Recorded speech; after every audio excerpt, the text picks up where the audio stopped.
Well, good afternoon, everybody. Last week's vote, or I should say, it's the week before last week's vote, not to shut the government down has seemed to create something of a civil war among the Democrats. And as they're sort of hashing that out, figuring out their path forward, we're going to continue to stay focused on our agenda.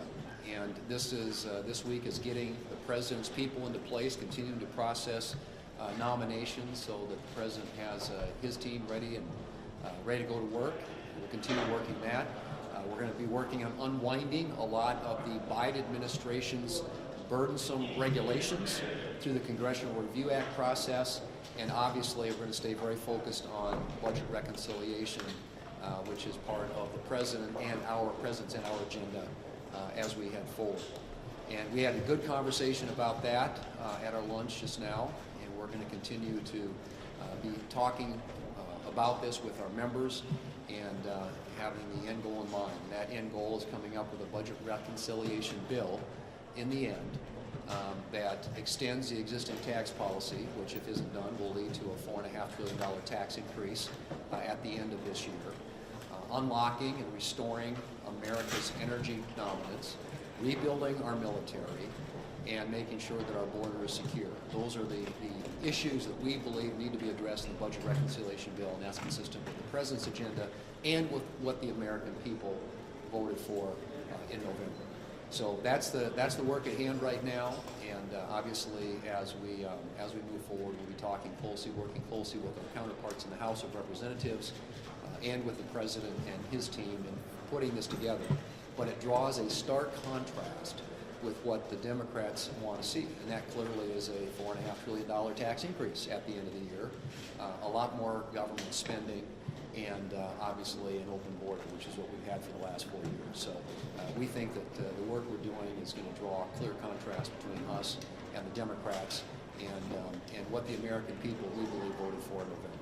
So, questions? Leader, with this text change, there was some indication that the officials didn't think much of the Europeans. Doesn't that problem with this antipathy for the Europeans underscore issues for this administration dealing with our allies?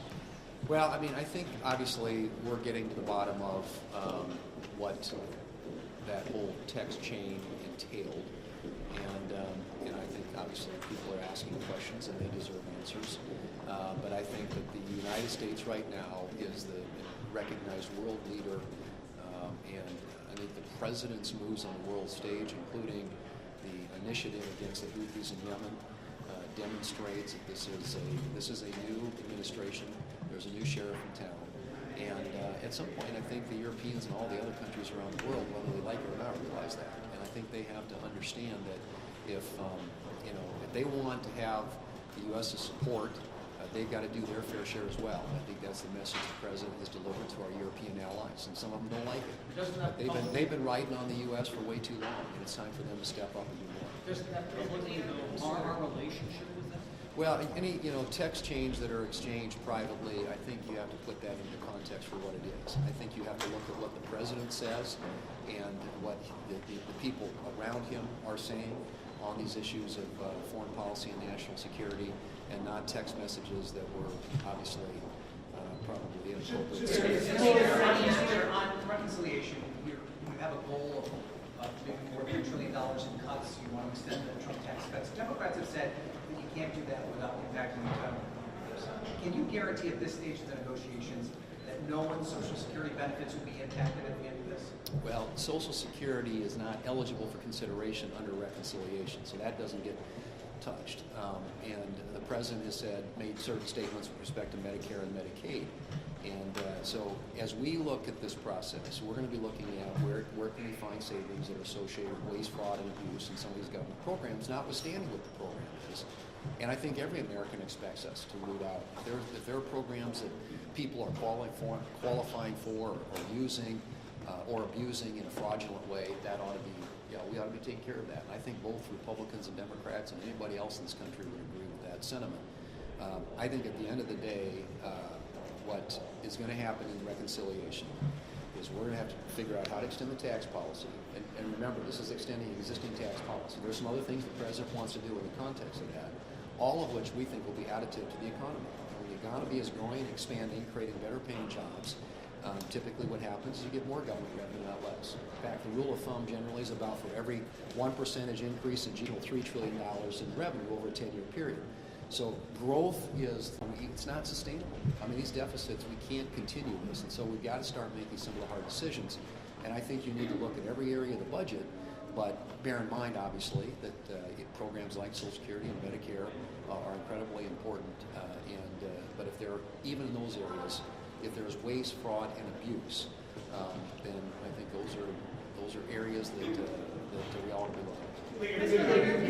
You raised some concerns about those single fuel checks and the mistakes that were made. So should there be a full Senate investigation into this? And would you support a Senate investigation? Well, I think that's happening already. I mean, I think the hearing's still going on. The Senate Intelligence Committee today. I mean, they're up here. At least two of the relevant players in that conversation were in front of the Senate Intelligence Committee for a very long period of time in an open setting. And my guess is you'll probably, I suspect the Armed Services Committee may want to have some folks testify and have some of those questions answered as well. I think everybody has acknowledged, including the White House, that mistakes were made. And what we want to do is make sure that something like that doesn't happen again.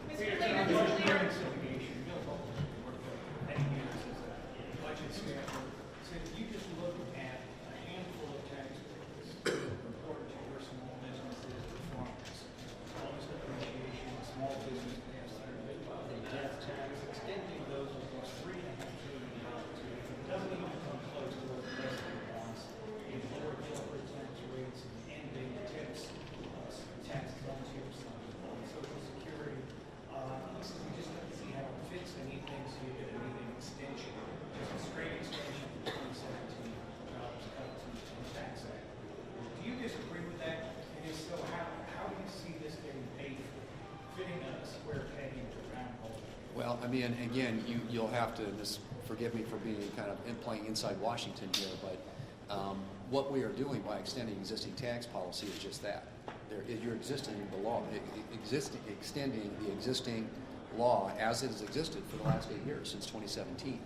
And so we don't think that ought to be have to be offset or paid for, as you say. If you're doing new things, if you're doing things that are creating new tax policy or new spending, then yes, you ought to be looking at offsetting that. But a lot of the tax policy we're talking about here, including the programs that you mentioned, whether it's bonus depreciation or interest deductibility or the 199A deduction for pass-through businesses, that's an extension of existing tax policy. And so you're simply extending what already exists. And that doesn't change anything. That's basically status quo going forward.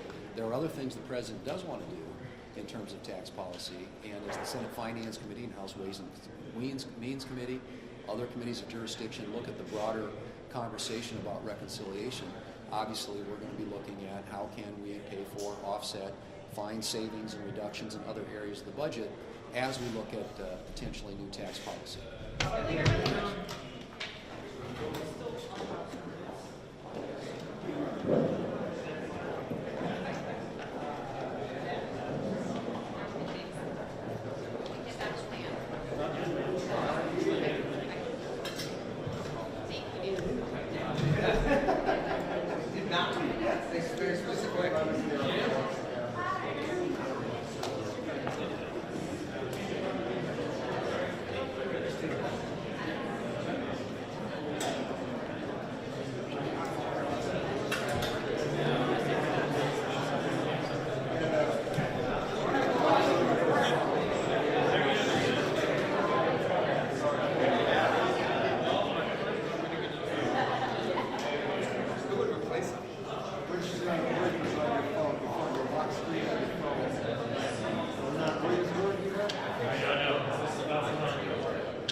Because you're at the time, like, would you miss? And I'm like, I don't know.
Okay, good afternoon, everybody.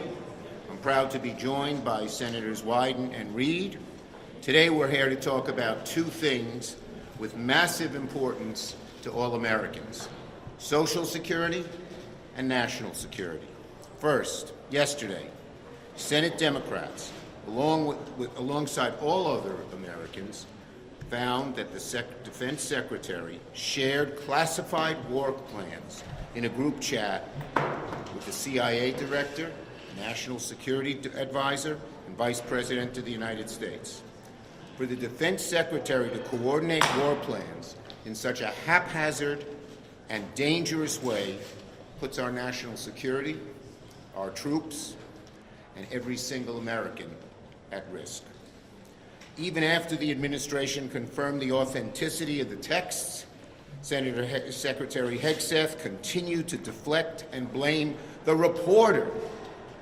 He does something really damaging to national security, and he blames the reporter who his people sent the information to.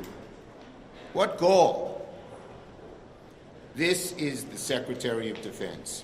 This is the man leading our troops into battle and is meant to protect Americans and our national security at all costs.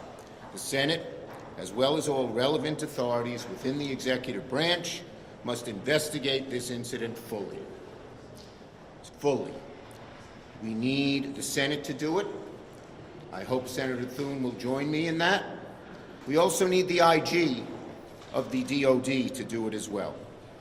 As Senate Republicans scramble to defend Hegseth from endangering our national security, the administration continues to gut Social Security right in front of our very eyes. Social Security was already at its lowest staff level in decades, but instead of working to make sure seniors get their hard-earned benefits, Trump, Musk, and Doge are laying off more than 7,000 Social Security workers. These are the people who answer the questions for seniors, make sure they're getting the proper benefits as quickly as possible. Some offices have reported waits, most offices of many hours. Some, I heard one instance, 5-hour wait, someone waited on the phone. On top of gutting the workforce, Trump, Musk, Doge are trying to close the regional field offices. Up to 60% of regional offices are being shut down. Social Security serves 73 million Americans. Over 30 million of those go into their local offices each year, more than close to half. How does closing offices and firing thousands of workers help seniors and the disabled get benefits? What they're trying to do is erode away at the American dream, rigging the system for billionaires while stealing from American families and elderly in order to make tax cuts for the rich. Let's be very clear. What's happening right now in Social Security is a benefit cut. A benefit cut. Fewer people will get benefits because of what they've done. This is another way of killing Social Security, plain and simple. They're shutting off phone lines, closing down field offices, firing people. It's clear what they're doing. They can't outwardly cut benefits because it would be so unpopular. They're just making it harder for you to get benefits. Same thing, different route, same nasty result. Americans aren't falling for it.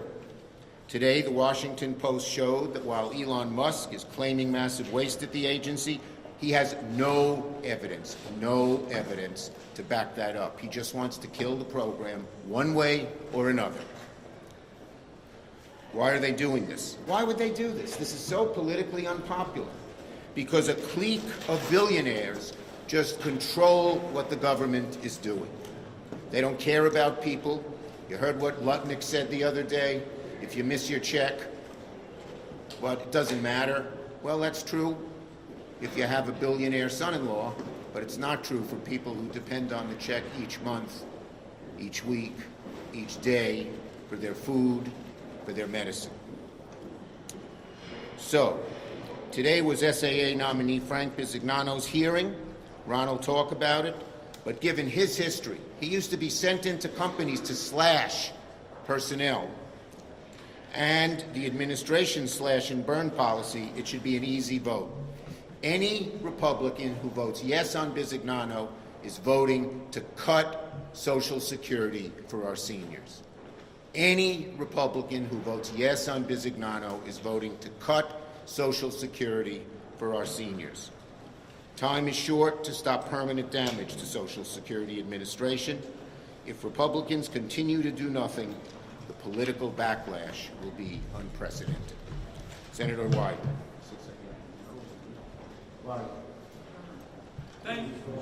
Thank you, Leader Schumer. And I'm going to be brief and just touch on a couple of key issues. First, this nominee for Social Security is up to his eyeballs in dosh. And today, we demonstrated that he did not tell the truth about his track record with respect to Social Security. He claimed, for example, that he had no involvement with dosh in terms of insisting that people be embedded who are close to dosh, who be part of watering down people's protections for their data. And a very senior ex-Social Security person basically said that he lied. We're happy to make that statement available to all of you. We made it part of the record today. But the reality is that there are some areas where seniors are just terrified right now, and it starts with the phone system. And I asked him repeatedly, for example, if he would take some of the common sense steps that are necessary to get phone service, back. And as far as I can tell, he thinks that AI is a silver bullet. And I pointed out to him when he came in as well that a lot of seniors are not exactly signing up for chatbots and looking for all these so-called fixes. And my God, I wouldn't want to see somebody like United Healthcare involved in this, particular area of services. So what this is really all about in terms of Musk and this nominee is they want to hollow out Social Security. They want to hollow out the essential functions that the government has performed and then say, oh my goodness, we've got to get some private contractors in. So what I can tell you is what the Senate Finance Committee heard today was what I call a prelude to privatization. Because what you do is you set it up this way, you start dismantling the government functions, then you go to private contractors, all of a sudden you've got something that's completely privatized. This nominee said he knew nothing about privatization. I urge all of you to look at the statement from the whistleblower, because that statement indicates that we've got big problems with DOSH right now in terms of they're looking at private data that is basically the Fort Knox of American data systems, and we're not going to have the ability to protect people as we ought to. So this is a crucial kind of time. I'm doing everything I can to mobilize attention to this, because in terms of phone systems and offices and personnel, I asked him again and again if he would take some common sense steps to actually help terrified seniors, and he basically said he was too busy. He said, we're going to have to do that another time. Thank you, Senator Schumer. Senator Reid. At this moment, the White House and Secretary Hegseth are trying desperately to underplay an extraordinary blunder. We cannot overstate how serious of a disaster it is. If an American service member texted classified information about an active military operation to an unknown number on an unclassified app, they would be dismissed, investigated, and prosecuted. But the White House says there was no classified intelligence in this signal group. If that's true, the administration should immediately provide a copy of the group chat to Congress and the American people so we can make our own determination. I also understand that the messages in this signal chat were set to erase themselves after a certain amount of time. This would be a violation of federal records preservation laws. As such, the administration must preserve and provide a full transcript of these sessions immediately. Put simply, this has been one of the most egregious failures of operational security and common sense that I have ever seen. Up until now, military operations have been handled with the utmost discretion, using approved, secured lines of communication, because American lives are on the line. We need answers and accountability immediately. We should be grateful, frankly, that it was Jeffrey Goldberg, a responsible reporter, and not a foreign adversary who received this intelligence. Had this information been available to the Houthis in advance of the strikes, it could not only have allowed them to seek shelter, but it could also have allowed them to reposition anti-aircraft weapons that have put the lives of our aviators and other service members at risk.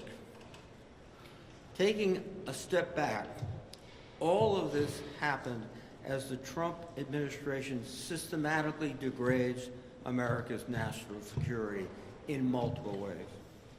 And I hope our Republican colleagues will join us in demanding answers and accountability for this incident. To quote Secretary Hegseth himself talking about the mishandling of classified documents, quote, "If at the very top there is no accountability, then two tiers of justice exist. There must be one tier of justice, and Mr. Hegseth should follow that path of justice. Secretary Hegseth, however, went forward and deliberately sent the details of a military strike package, including the movement of U.S. service members in an active combat zone, on an unclassified app without confirming who the recipients were. I can't imagine that this information was not classified. President Trump has long advocated for accountability and transparency in the government, particularly as it relates to national security and the safety of American servicemen. As such, I trust he will address this breach with the seriousness and the diligence that it demands. I again request Secretary Hegseth to submit a full transcript of his signal messages to the Armed Services Committee.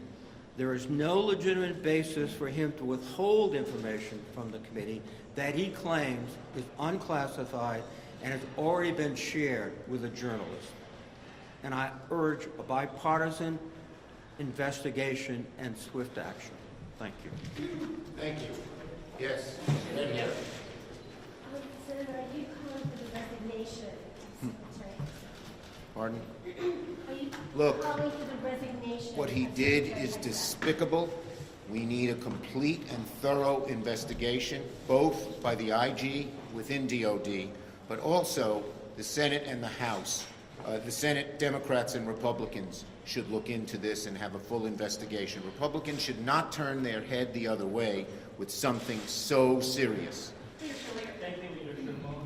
On foreign policy, Second Lady Usha Vance will be making a visit to Greenland soon, and this comes at a time when President Trump has talked about annexing Greenland and bringing it into the United States. What do you make of this visit, and do you support the administration's talk and rhetoric about acquiring what they're Look, Greenland? they constantly try to divert attention because what they're doing is so unpopular with the American people.